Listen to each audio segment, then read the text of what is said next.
how to add or remove the Bixby Vision widget to the home screen on the Samsung Galaxy S24 series.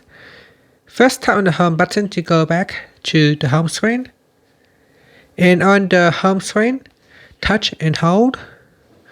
Next, tap on widgets at the bottom.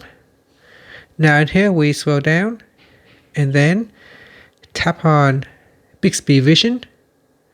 In here there are two different types that you could choose, the small one or the larger one. So one is a single mode and the other one is multiple modes.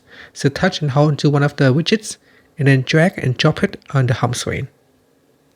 To customize the widget, touch and hold on the widget and then tap on settings. In here you can change the background color. You can choose the transparency of the widget. Then tap on modes. In here you can choose what to display. The widget can display up to a maximum of 4 modes.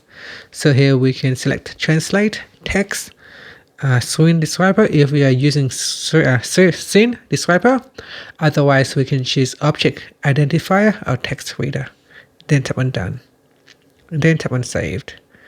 And that's it. So here we got translate, text and reader.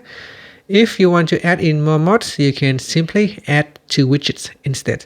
So here you can see we got a double up text and text. So here I can customize that widget and I will remove text. So I will remove that duplicate function and instead I will select color detector and then tap on done. Then tap on saved. And that's it. Thank you for watching this video. Please like and subscribe to my channel for more videos. If you would like to delete the widget, simply touch and hold, then tap on removed. And that's it. Thank you for watching.